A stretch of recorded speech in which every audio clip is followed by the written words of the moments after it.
ఒక బ్రదర్ అయితే గనుక మైక్రోమ్ కల్చర్ గురించి ఒక డీటెయిల్ వీడియో అయితే చేయమని జరగడం జరిగిందనమాట. అలాగే మీకు కూడా అలాంటి డౌట్స్ ఉంటే గనుక మీరు ఖచ్చితంగా కామెంట్ సెక్షన్‌లో కామెంట్ చేయండి. దాని గురించి అయితే మనం వీడియో చేద్దాం.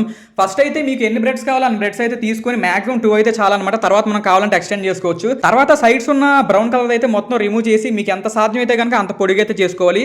ఇక్కడ ఏంటంటే మీరు గుర్తుపెట్టుకోవాలి, మీరు బ్రెడ్ అనేది ఎంత బాగా పొడి చేస్తే మైక్రోమ్ కల్చర్ అనేది అంత ఫామ్ అవుతుందన్నమాట. తర్వాత మీరు సేమ్ ఈ వీడియోలో అయితే ఎలా కనిపిస్తుందో సేమ్ అదే కన్సిస్టెన్సీలో వాటర్ అయితే పోసుకోండి. మరీ జాగ్రత్తగా పోసుకున్నా సరే మీ కల్చర్ అనేది సరిగా ఫామ్ అవుతుంది, మీకు ఫెయిల్ అయ్యే ఛాన్సెస్ ఎక్కువ ఉన్నాయి అనమాట.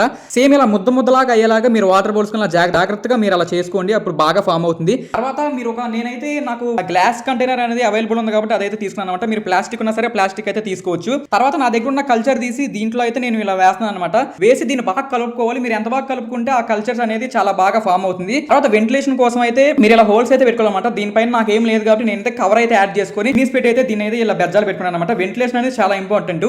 మీరు వెంటిలేషన్ లేకుండా బాక్స్ పెట్టారంటే కనుక బ్రెడ్ అనేది పాడైపోతుంది. అలాగే మీరు ఇంపార్టెంట్ గా మీరు ఇక్కడ గుర్తుపెట్టుకోవాల్సింది ఏంటంటే మీరు ఫ్రెష్ బ్రెడ్ అయితేనే తీసుకోవాలి. ఫ్రెష్ బ్రెడ్ కాకుండా నిల్వ ఉన్న బ్రెడ్ అయితే చేస్తే కనుక బ్రెడ్ అంతా ఫంగస్ అయిపోతుంది. మీకైతే విత్ ఇన్ 3 days లో అయితే మైక్రోమ్ కల్చర్ అయితే ఫామ్ అవుతుంది. నేనైతే ఒక పిక్చర్ అయితే డిస్ప్లే చేస్తాను అనమాట. సేమ్ అలాగే అవుతుంది. దీని అయితే మీరు కలెక్ట్ చేసుకుని ఫిషెస్ కి అయితే వేసుకోవచ్చు.